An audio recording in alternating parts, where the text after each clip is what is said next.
Let's do it. So we're in negotiations part three for all you guys been playing along. Most of you guys have been. So welcome. This is part three. If you missed the first two parts, it's okay. We'll do a little brief recap throughout it all. Mostly everyone here I recognize are people that I that know me. Brief bio, been doing this 22 years ish. And yeah, so I do pretty well. So I keep showing this graph because those numbers didn't get updated.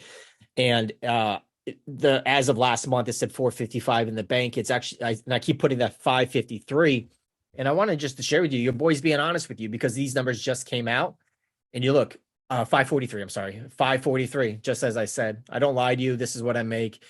I strive for $500,000 a year. That's been my goal for the past couple of years. And last year, that's what I made. So what I do is I teach you. I don't share this to brag or anything. I know there's agents who make more, but I just want to let you know that I am in the business. I do work this business, and the things I teach you are the same things that I do. So if you just do them, you should be able to duplicate that over in time.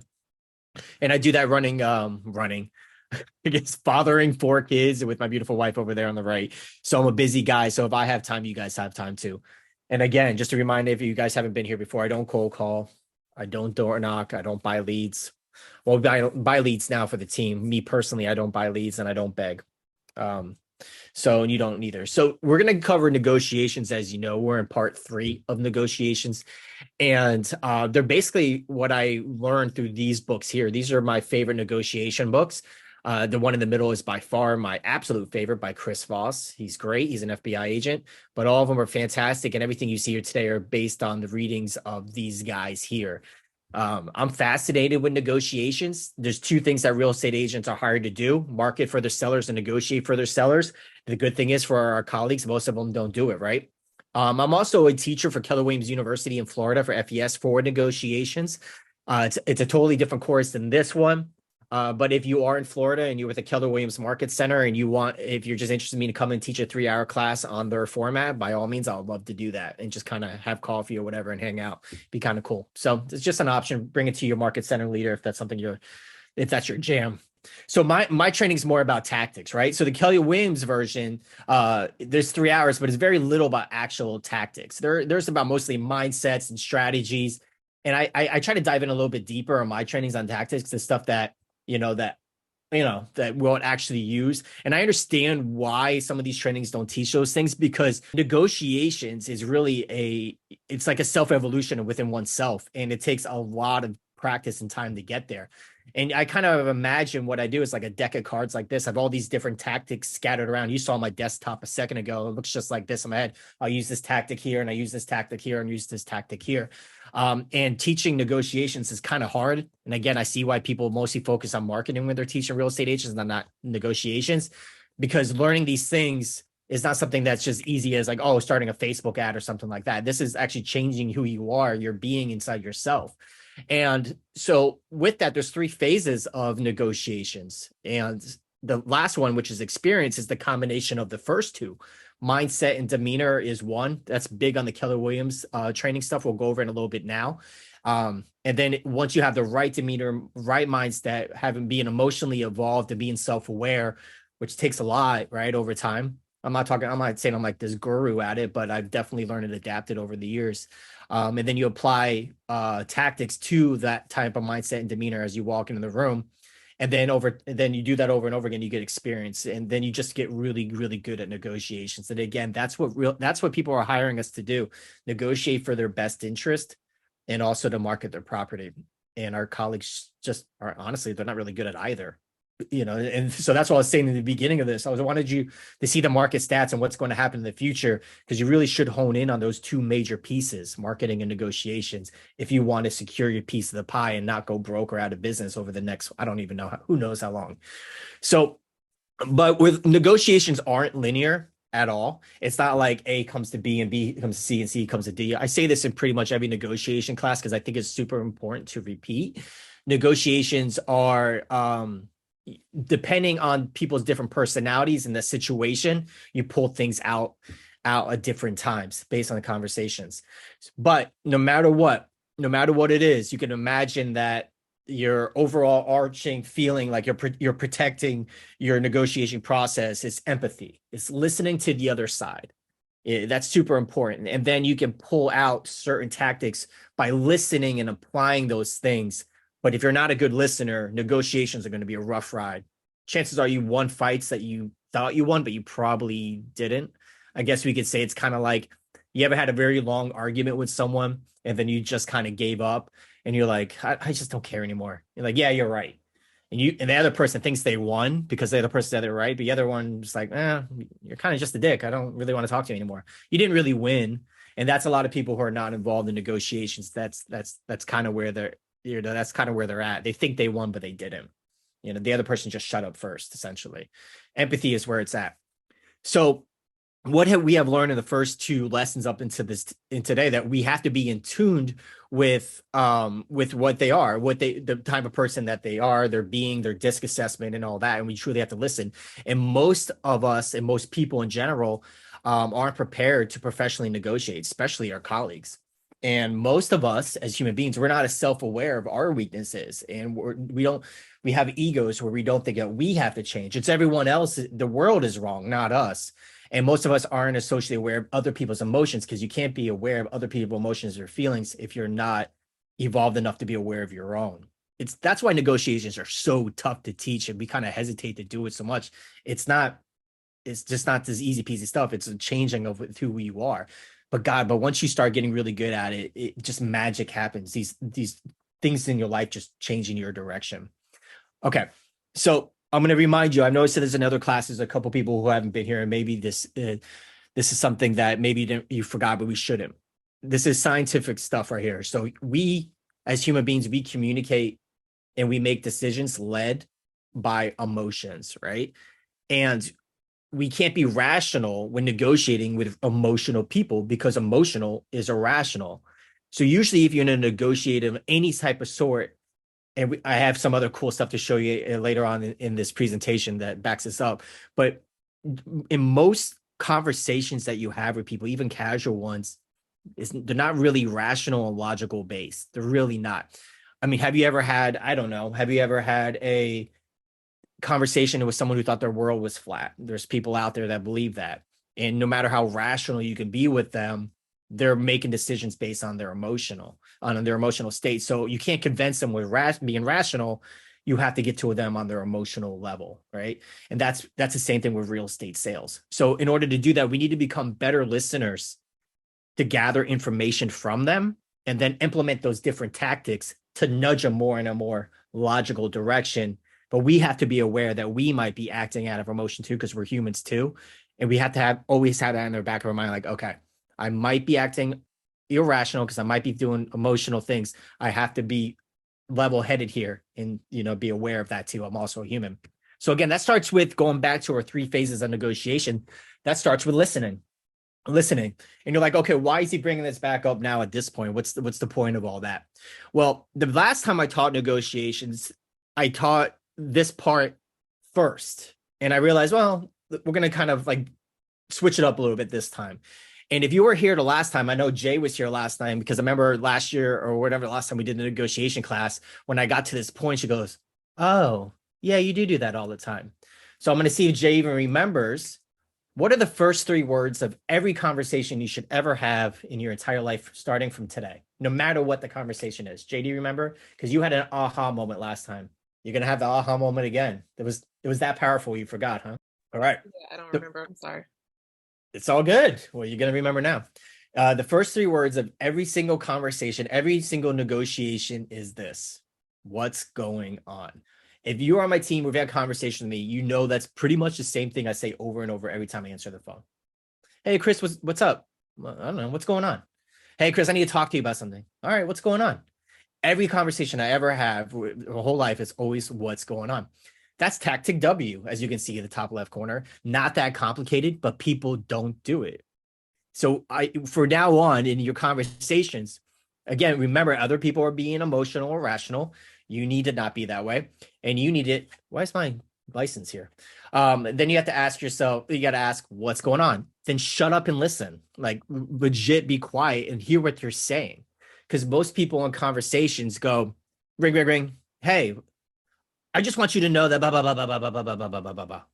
right? And they're just splurting out all their stuff. They're vomiting information for you. Or, I know what you're about to say, but let me just say this. Da, da, da, da, da, da, da, da, da, da. And you're like, okay, well, thank you for lining me up better to negotiate, because now I know now I know all the information you just gave me of what I need to do to kind of gear the conversation another way. So you always want to know where someone else is coming, and it doesn't matter what. It doesn't matter what. And when my wife walks in, she's like, "Hey, honey," I'm like, "Hey, babe, what's going on?" And she'll just da da da da da. And she knows I do this all the time, and she still can't stop herself. Da da da da da da. Whatever this, blah blah. And I can't believe this Marissa and this Jen and this Jane and team. Oh, these chicks, they're so crazy. Blah blah blah. Kidding. She doesn't say that. But so anyways, in every conversation, that's what you got to do from now on. I know it sounds so simple and like, really, I'm staying up at 8 o'clock for this. I'm telling you, it's that powerful and that simple, and you use it every time. That's what I call a tactic W. So this is a real scenario that happened yesterday from a seller. And we're going to go through our different tactics, some that we learned in the past couple of weeks. And we're going to start with this one, the what's going on tactic. This happened yesterday. Seller's calling, and I pick up the phone. I said, "Hey, Mike, what's going on?" Oh, maybe I shouldn't have said his real name. "Hey, John, what's going on?" Well, it doesn't really matter, right?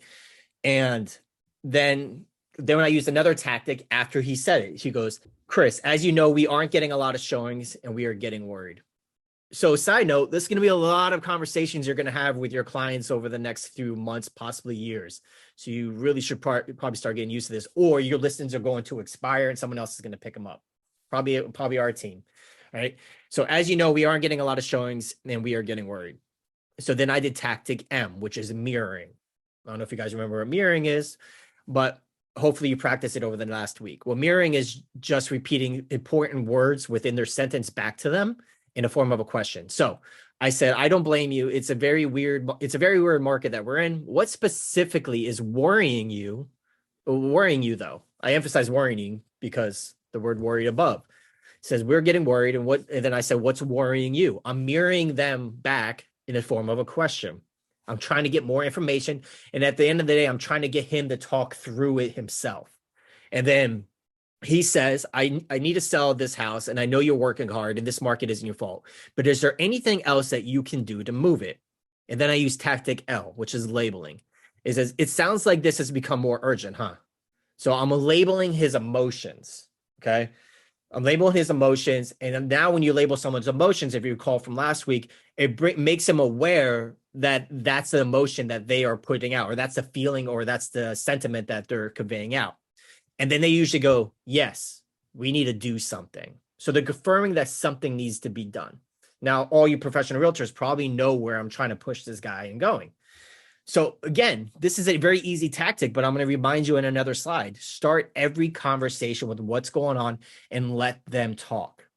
And then you're gonna be able to use other tactics like mirroring a label, like we did last week, and the ones that we are going to learn today. And you can pull them out whenever you need them. I highly, highly, highly encourage you practice 1 or 2 a week and just master them throughout the week, and then do one or two a week. And then you'll just see it just becomes like second nature. It's really cool stuff. Anyways, so going back to the labeling one on the second to the last section there, it says, for me, right in the middle, it says, "It sounds like this has become more urgent, huh?"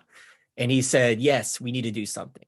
So now it's a new tactic that we haven't learned yet. Tactic C. It's give them control. In other words, ask for help. It could be tactic H. I chose tactic C. So they say, I said, "I know we discussed a lot before, but do you recall the 2 phases of a realtor's job?" And so it says, "Yes, basically you can't get to the second phase until we get offers in phase 1. And there's only so much that you can control." Correct. There's price, condition, location, marketing, and communication. I handle marketing and communication, and the data shows that there's no shortage of eyes on it. So marketing is working. And I always answer my phone, so it's not communication. And now in orange is tactic C. Is, do you have any thoughts on what I could be missing on my end? So tactic C is very tactical. You're asking that person to help you, and making them think differently than when they went. Usually you got to understand from their viewpoint, they usually were frustrated that nothing's happening, and they called you out of frustration and out of emotion. They didn't really think through it, right? And now you're forcing them to think. Side note on that, if you guys recall the the listing trainings that we did, the 2 phases, it's in there. So when I do my follow-up, when I do my market update videos to them at the end of the week, I always mention the 2 different phases. So if you weren't on that class, the replays are in the training library, Suit Up Agents. But for you guys who were here, that's what I'm referring to. There's 2 different phases of real estate agent. If at the end of this you have questions on what that is, jot it down and I can share that with you. But anyways, back to Tactic C. Do you have any thoughts on what I could be missing on my end? Right. So let's dive in a little deeper what that is in Tactic C. So we give them control because everyone wants control over situation security, and we're asking for help. Right. So now they feel like they're a part of this process. And at the same time, it forces them to problem solve with for us, depending on the situation. We're asking them to start thinking differently about the situation. That's Tactic C, asking for help. You're giving them permission to work through it with you or for you. Sounds very basic stuff, right? But you would be surprised how many real estate agents first don't even ask what's going on, and B, they don't even ask for help or have a real conversation. Most real estate agents in this market right now, I guarantee you, they're avoiding their sellers calls because they don't know what to tell them. I guarantee it, 100%. So going back into Tactic C, which is right there in the middle of your screen. So it goes right there's price, condition, location, marketing, and communication. I handle marketing and communication where the data shows that there's no shortage of eyes looking at it. So the marketing is working. And as you know, I'm answering each call. So I'm communicating. Do you have any thoughts on what I could be missing on my end? And he says, well, you're the expert and you know what you're doing. So no. And I highlighted no there. I'll get back to it. And then me, I wrote, well, how else can we move the needle? Also Tactic C. So I'm asking him again, how else can we move the needle? I'm not answering for him. I want them to answer for me, right? I want them to come up with the solution themselves because then it was their idea, not mine. All right, so going back to where I highlighted no, if you guys were here the first lesson, remember that we had him confirm with a no. If you guys missed that, we go back to replay. We could talk to it later if you're asking me what that is. But basically, in a conversation negotiation, the word no is not bad. No, you want a no actually means other things. Like it means I'm not ready yet, I'm not sure yet, or if you ask it in a way that confirms it as a yes without them saying yes, it's actually a good thing. But we spoke about that 2 other trainings. We don't have to get it now, but I wanted to highlight that in case you might have missed it if you were here before. So anyways, going back to that bottom one, how else can we move the needle? Again, Tactic C. And I bet you real estate agents out there know exactly what I was trying to get him to do. Drop the price, right? So I wanted to let you know in the last 3 days, I got all 3 of my stale listings, all 3 of them using similar tactics to do just that. This is a real screenshot from today in the MLS, and me having all those 3 listings that are stale drop their price. The first one had dropped. The second one, first one just dropped 25K. No, 49K. The second one, I actually had to drop $100,000 since we started. And the last one, we dropped $150,000. Having conversations with sellers, people telling them when they are expecting to have 100 grand in their pocket and being able to communicate with them without them asking you to dip into your commission to offset that is a very tricky thing to do that not many of our colleagues know how to do. And it's all about how are you going to be aware of what they're feeling and how can you direct questions and tactics so they solve their problem in the way that you want them to solve it and what's best for them, which is reducing their price, right? It just comes from experience and practicing, but you can't get experience unless you practice, right? So it's kind of a big deal. Having a leg up in negotiation, I know I'm being redundant here. I can't stress it enough, especially in the market we're going in. You got to know how to talk to people, and you got to know how to come off as a authority or a sure figure for someone to rely on to, where they don't even have the audacity to ask you to reach into your pocket to offset some of these things. You got to get there. But anyway, here are a couple of sample questions for you when it comes to this. So again, we give them control by asking for help, and then we force them to solve the problem with/for us. So here are some things. So do you have any thoughts on what I could be missing on my end? Right? We're asking open-ended questions here. How should I tell them that? That's really good for buyers agents who want to ask for like a $20,000 credit. You go, well, okay, well, how should I tell them that? Right? Have them solve that problem for you, which we'll get into in a minute. What can we do to solve this? How can we work together that benefits both of us? What are we trying to get done here? That's very good for your spouse, by the way. I hope Ken is not paying attention. I do that all the time. Like, so what's going on? What are you trying to do here? And what is this? And what about this doesn't work? Okay. What about this doesn't work? These are very powerful conversations and negotiations and arguments, right? Um, Now I want you to notice something here. What's missing? What two words are we using that's obvious? How and what? But what's missing? Can't. What? Tense? Can and can't. Well, I guess that is missing too. Why? Why? The other two questions, who and why? Yeah. Who and why? Who and why? Well, who kind of passes responsibility on to someone else? Like, for example, if you say, so who's going to solve this? Then the other person's and they're like, well, we want you to solve it, right? You don't want that. You don't want that. And if you say why, like, like, why doesn't this work? Right? Usually when people say why, it's like a condemnation, condemnation, is that a word? They're condemning you in some kind of way. Like, why are there towels on the floor still? Why didn't you brush your teeth? Right? Why usually is like a negative thing. So you want to be real focused on open-ended questions on hows and what's, which brings a collaborative effort and a connection where you guys are solving something together. That's super, super important when you're talking to people, right? In a positive way. So what I wanted to do next was, in another visual way, kind of lay out the framework of negotiations in a simple one screener as I best I could based on our last three classes. And basically it looks like this. So what we learned today is we start every conversation with those three famous words. Well, we're going to make them famous. What's going on, or what's up, or what's happening, whatever your lingo is. What's going on? You always start there no matter what. And then two, which drives us back into last week's class, we'll dabble in it a little bit in a minute, is we're listening for the type of personality that they are and how they behave. Things that might be motivating. Oh, you know what? My next mortgage is due and I don't want to pay it, and then my next HOA is due and I don't want to pay it. If they keep saying how they don't want to make another payment, that means they're really tight on cash, and you see what their motivation is. So you're just listening for motivation cues and ways that you can kind of help that situation along, or say things that maybe move the needle based on what their stresses are, and the stresses are the results of their motivations usually. And after that, you just grab those different tactics that we have been learning and apply it at the appropriate times.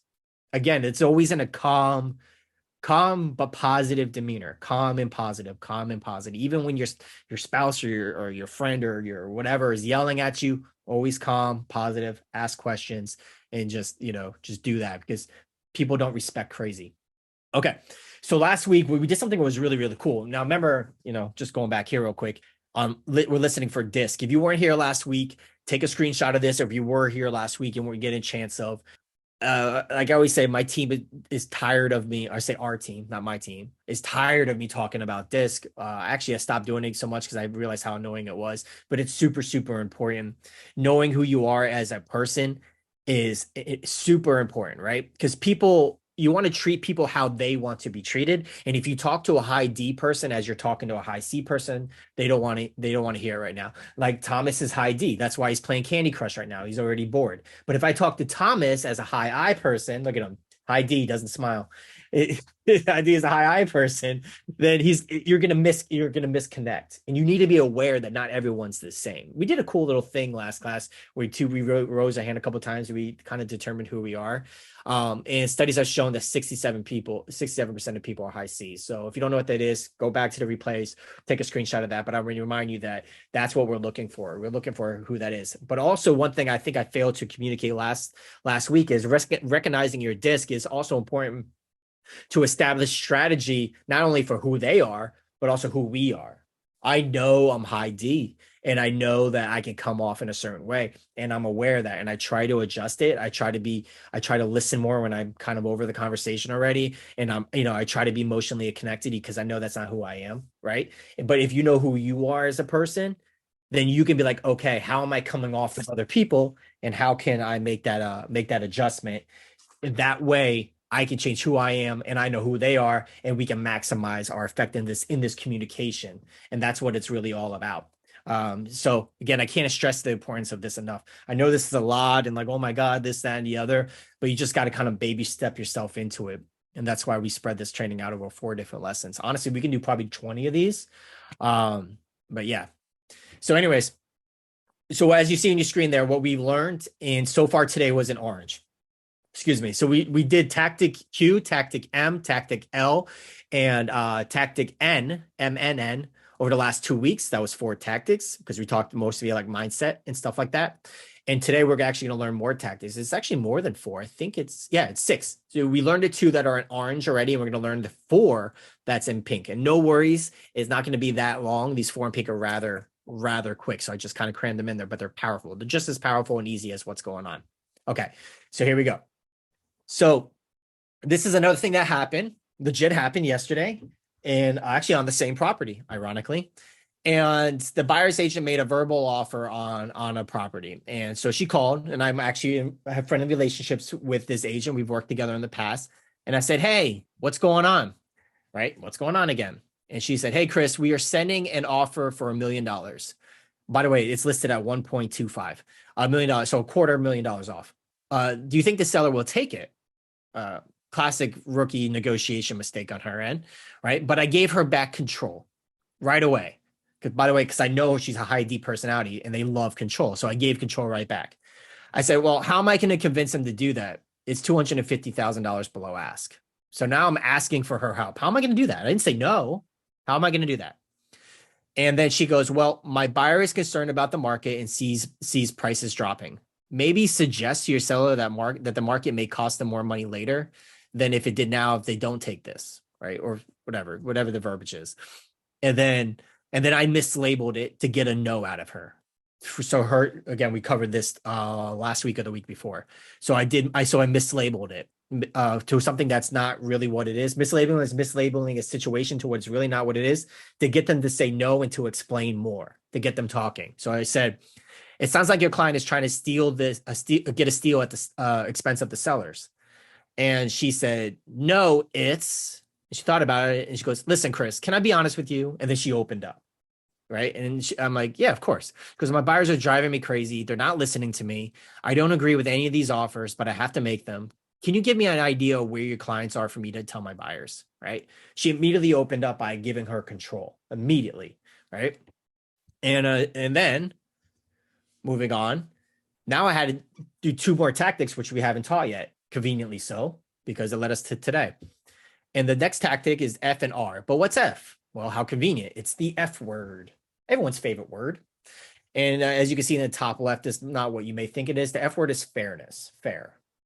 And fairness is the most valuable thing. Once you understand this concept, it might warp your whole mind in the way you look at everything, right? Fairness is more valuable than anything, or gold. I put gold there, but it's more valuable than that. And let me ask you something. How do you feel when you see people skipping lines? All right. Or you say you sat at a restaurant at the same time as someone else and they get served food. Oh, by the way, that's my wife's biggest pet peeve. She says, we were here first. I'm like, yeah, we have 7,000 kids that are avoiding us. But anyways, but someone else getting served before you. Right? Is that funny, Jay? What? It drives me nuts. Yeah, you too, right? We were here first and we're better tippers. How dare them? Anyways, how about coworkers getting more money or getting paid more than you? Getting more leads, team, right? People who are on a team. Or maybe your co-broke getting a higher commission. Or sellers, this is going for sellers. This house got this, so we should get this. It's fairness. Now, none of these things really affect us, but why do we get mad when these things happen? They don't directly have any impact. What happened to every people else and everything doesn't really affect our world all that much, but why do we get mad? All right, here's a good example. Let's say on this Zoom right now, I would say about half of you are paying members on the on-demand training. You pay and you do your monthly dues, and it's only the price of a Snickers. I don't know why the rest of you aren't doing it, but so be it. But what if all of a sudden I was like to the rest of you going, hey, by the way, yeah, all these other guys are paying, but you're going to get it for free because, I just feel like it. Now, all the people who've been paying, they're going to be like, screw off, buddy. But the question is why? They didn't lose anything. They're still making the same payments and still have what they always had because it's not fair, right? It's not fair. People will lose money and lose their shit over things that are not fair. I know legit in car line when you're picking up kids, if another mom or dad drives their little minivan around the other cars, the other parents in there straight up, like you can see like fire coming out of their freaking eyes. They're so mad, but it doesn't really affect them all that much. They're just mad that they had to wait and someone else is doing something that's not fair, right? It doesn't affect them. Everyone wants everything to be fair and everyone wants to be treated fairly. And once you start becoming aware of this and your behavior too, when things are not potentially being fair to you, you can just calm down a little bit. You can be like, oh, okay, what's the big deal? All right, I can't control the world. It's funny. My wife's my best friend. That's why I bring her up all the time because you know, in these situations, I'm always like, babe, you're not going to change the world one person at a time. You know, you're just not. Just be happy who you are. Right? She's like, no, but they cut. But no, they didn't. I'm like, what are you going to do? You going to fight them? I'm like, what are you going to do? So people don't want to work with someone who they believe is unfair, and people don't want to be around people who are unfair to them, right? They just don't want it. And you got to remember that people make decisions on emotion. We don't do it logically. We just don't, right? So, and just to prove that, this is a real image of my brain right here. And these are real arrows at my brain. So there's 3 different parts of the brain that affects emotion. 2 of them are located in the frontal cortex, right? The frontal cortex is where you make decisions. So I circled the frontal cortex if you couldn't figure that out. Those 2 arrows are 2 out of 3 places in the brain where emotions are. Studies have shown that when people are injured in the frontal cortex around these areas, they can't make decisions. So when people are affecting the parts of the brains that affects their emotions, it's really hard for people to make decisions because we as humans, again, I'm beating a dead horse here, I know. We make decisions on emotion. So do our colleagues. So do our buyers and sellers. And then we justify it with logic later. And if you want to look it up yourself, here's an article from Harvard. This is, I think, in 2006. Yep. And if you see what that green arrow is, they pretty much summed it up in the second paragraph. He says, we have dog brains, basically with a human cortex stuck on top, a veneer of civilization. And then if you look at where the red arrow is, they say, but not a second goes by that our ancient dog brains aren't conferring with our modern cortexes to influence our choices, for better or worse, and without us even knowing it. We subconsciously make decisions out of emotion. I see it in my team meetings all the time. There's times in our meetings when the same person is the happiest, jolliest, luckiest person in the world, and the next day they're kind of grumpy. Something affect their mood in that day, or you know, where they're just making decisions that aren't logical in the meetings, right? They're just reacting out of emotion. And I don't know why I use that example, but you see it all the time. It's a big reason why people have moods, right? Now, if we take this a little bit deeper, we have a thing called loss aversion. And this does tie into negotiations, right? So what is loss aversion? Well, people fear the potential loss of something more than they value the potential gain of something. We see it all the time, right? So what does this mean about fairness? Well, okay, let's go back to that scenario about someone cutting you a line. Let's say you're at Disney. I'm going to Disney in 2 days, tomorrow actually. So you wait in a line for 20 minutes, right? And just one person cuts you, but you haven't been in line for 20. Oh, Disney lines are like 45 minutes, right? But you've been in line for like a minute for a while, and just one person, just one guy cuts you. Not a big deal, but it's not fair, right? And it kind of pisses you off, like, right? But did you really lose anything? Not really. You're probably going to ride the ride just around the same time, probably getting the same roller coaster or whatever as them. But we have a sense of loss, right? It's a loss of time, even though not the time that we lost in the real world, but it's a loss that the other person didn't have to lose the same amount of time that we did. All right. So we assume that we lost time because that person didn't lose time. They weren't fair. And that's what pisses us off. So in the real estate purposes, look at a seller. Say a seller bought a house for $600,000. And we know based on our last conversation, the other agent who offered $1 million, we could probably negotiate it to say, I don't know, 1.1, right? So my seller can make $500,000. Great. But they see that another house that was similar to yours, just not in the same condition, sold the month before for the same price, but it wasn't as nice. So they feel on paper they should get more than that other house. So they miss out on a huge opportunity, a huge gain, because they don't think it's fair. They don't think it's fair. The other house had nothing to do with them. The market had nothing to do with them. Their money, that money doesn't even exist. It's not even theirs, but they counted it in their head and they've seen it as a loss. So to them, it's not fair. By the way, I want to make a good little point here. We see this all the time with even our training. Hold on. Excuse me. So for example, our training comes to $700 a year, give or take, right?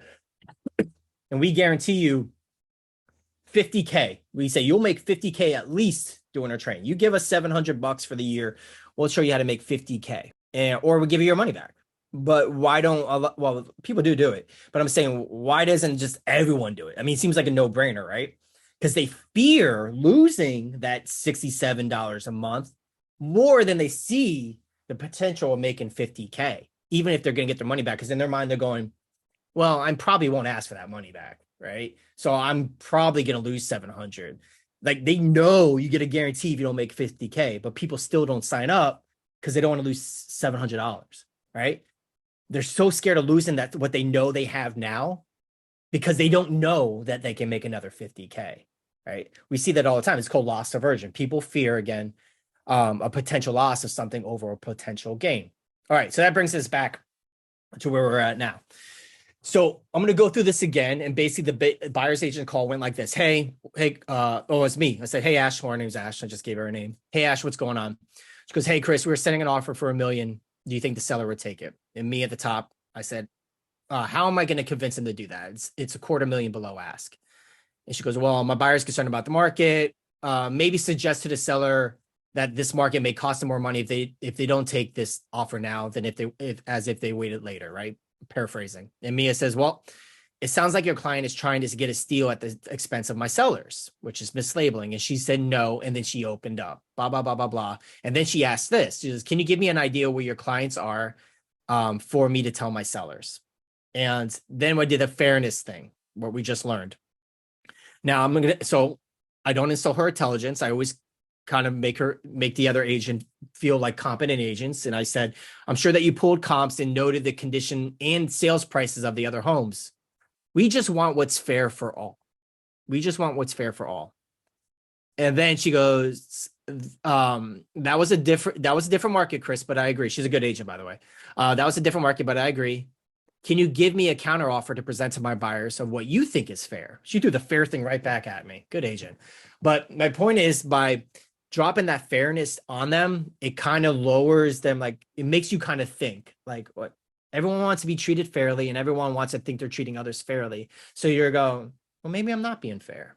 So when people are dropping that fair thing to you, you know they're doing a tactic on you, right? They just want you to be fair. Like, by the way, another really good that's not on here, when you want to use the fair script, is at the very beginning. You always say, like, let's say if you're about to get into a conversation that's not comfortable, you'll say, listen, who am I looking at? Dan's right there. Like, hey, Dan, listen, I always want to be fair to you, but blah, blah, blah, blah, blah, blah, blah, blah, blah. Because you started off, they're saying, hey, I always want to be fair to you, and I always want to work in fairness. And then right off the bat, it kind of lowers their guard, like, oh, he's going to be fair when whatever he's going to say next, just even if it's just a little bit. So anyways, that's a tactic, fairness. So anyways, she asked me to give a counter offer to present to her buyers. Now, with that is tactic R. So tactic R is range. God, I don't know any other real estate agents that do this. And honestly, I stopped doing this for a while too. I forgot about it until I reread it. And I just started using it again. That's the power of teaching, by the way. If you ever want to learn something, you reteach it and you learn more, you re-educate yourself with stuff that you forgot. Anyways, so you never give a set dollar amount back. A lot of people go, well, what about 1.2 and 1.3, whatever? No, you always want to give a range in all monetary transactions. If you're asking for a raise, if you whatever, you want to borrow money, or if you whatever it is, you always give and ask for a range. But the way you do that is a certain specific way. You always compare it to another scenario, or you defer it to another example and give a range. So instead of saying, well, the comps state that it's worth 1.2, instead of saying something like that, you would do something on the very bottom of your screen here now is this. So they say, Chris, can you give me a counter offer? And then on the bottom, you'll say, well, when comparing other sales in the area, people are getting between this amount and this amount, right? So then you're comparing it. You're saying other people are getting it. It ties into the fairness thing, by the way. We want what's fair here. Other people are getting in this range. And so you always want to give ranges. Couple tips on ranges. The bottom of your range should be above what your sellers want to take. So if let's say your sellers want to take 500,000, your range is 510 to 525, right? Yeah, but based on what everyone else is seeing, People are getting for a house like this in this condition for this price per square footage around, in my estimate, around 510 to 525, right? And what people usually do, they pick the lowest number on that range. Say it's 510, right? That's what they're going to pick. Now you just made your client 10 grand more than they were expecting, and you're a superhero. But by giving them a range, it kind of makes them feel like, okay, that's the absolute bottom they will do. So there's no real sense of beating them up. You're like, they say that other people are getting this, so it's kind of fair. You know what I mean?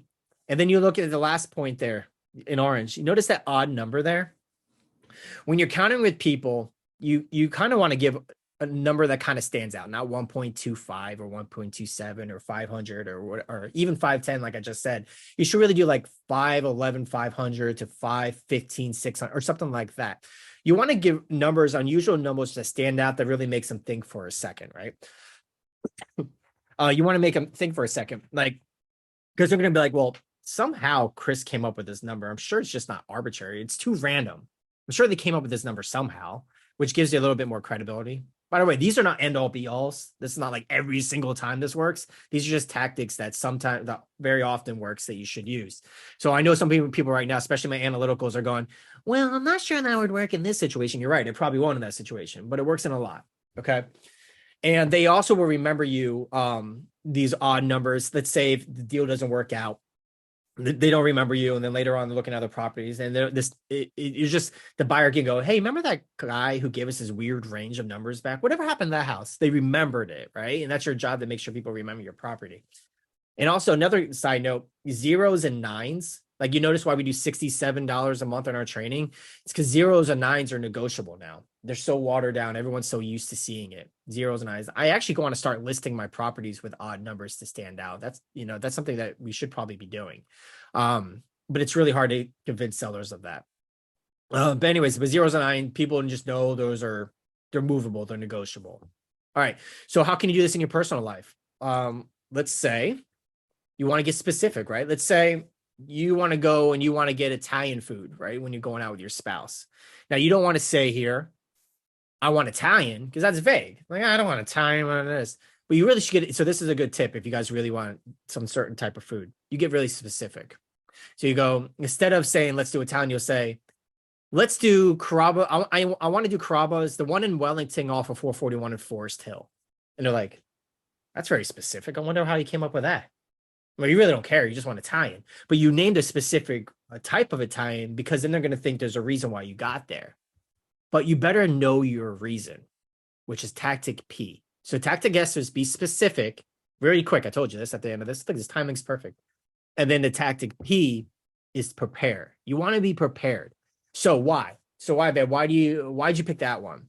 But at least have a little some education on why that is. Had a bigger menu, a new location. It had great reviews on Yelp, right? You really didn't care about all that. You just wanted Italian. But you were very specific, what made them wonder why. And then you explain why. And then they're like, oh, okay, I didn't even think about that. Okay, let's get Italian, right? In business, they'll say, well, why this range? Well, you're going to do some comps, and then you should be able to justify it if you kind of rework the comps in your favor. You can get creative in that way to like, well, how'd you come up with that number? Well, the reason why is because this, and this. And if you do this, and this, basically, I don't want to bore you with all the calculations, but that's how we came up with this specific number, right? So that's how you get, that's how you really get to that, justify it. So, excuse me. I know that's a lot, right? There are a lot of quick, little, easy tactics, piling into other tactics. So I just want to remind you where we have gone in the last 3 weeks. One, always start with what's going on. Always start with what's going on. Listen for the type of person they are. Be aware of the type of person you are through DISC, and then listen to what's motivating them, what's stressing them out. And then based on your conversation and the type of person that they are and how the conversation's going, you should be mastering all these little individual tactics and applying them where you want to apply them. I highly recommend, I know I say this over and over again, and I can't stress this enough. Grab a tactic, practice it. My two favorite, by the way, is mirroring and labeling. That's why I taught it last week. I love mirroring and labeling. Those are my favorite. They're really good with kids. But anyways, so that's what we covered in the last 3 weeks, and we have one more class coming up. And again, we can do this for 20 weeks, but 4 weeks of this stuff is honestly all you really need, especially in our industry when our colleagues aren't learning this stuff. All right. So I just want to remind you, January 1st, 3.0 is coming out. It's 45 days. 45 days. every day you watch a 5-minute video or so, 5-10 minute video, do you do it to say in 45 days, you'll see exactly how I do my business. And all you have to do is implement it and do it again. And you see the kind of income that I make. It's pretty cool stuff. And so right now it's $67 a month for what we have in there now, and it's free for 7 days. Just a reminder, if you don't make 50K, we get your money back. Don't be scared of the loss of $67. You should be more scared that you're not going to make at least another 50K in the last few years. So you go to suitupagents.com to sign up on video on demand stuff. All these trainings are in there, plus some other cool goodies in there. So that's perfect. Got us right to 8:50-ish. Just enough time for a little Q&A. What do y'all have for me today, my friends? I practiced identifying and mirroring last week with Dan, my husband. It worked. It was Tell us beautiful. more. His battery died in his car, and he just zero chance of him changing it. So I used those 2 techniques, and to my lovely surprise, after an hour, I couldn't find him in the house, and I looked outside, and he was working on the truck. I was like, "Oh, so what are you doing, babe?" He's like, "Your lucky day. I'm changing the battery." I was like, "My lucky day? This seems like a mutually beneficial situation, but I'll take it." So we got a running car. just on one tactic, right? Just for mirroring. Yeah. Well, mirroring and identifying. I'm like, so it seems that what you're telling me is. I started with it seems, and I use it seems a lot with our Airbnb guests. As a matter of fact, I just never translated over in this scope, but it works great with our guests as well. I think the big picture you remind me of, the whole point of this is just they get them talking more. Mm-hmm. They usually talk themselves into the proper solution, usually, right? Yeah. Because they know what's right. They just don't want to do it. Yeah, it was exactly. It was good. Like I said, I felt quite victorious. Simple win, but I'll take it. Just bigger wins next time. Don't tell them I told you that, guys. I know. Every time I teach negotiations, Jen, I'm like, where's Kenna? Where is she? I hope she's not around. Yeah. Because I use them on her all the time. Mm-hmm. Anyways, I'm out of here. It's almost 9:00. It was nice seeing all of you guys, and I will likely see you next week. I'm not sure. We're going to Disney tomorrow for a couple of days, so I don't know if we're going to be back on Tuesday. If not, I'll let you all know. But either way, I'll try my best to be here. Again, I'll let you know. Thanks for coming, guys, and I will see you guys around.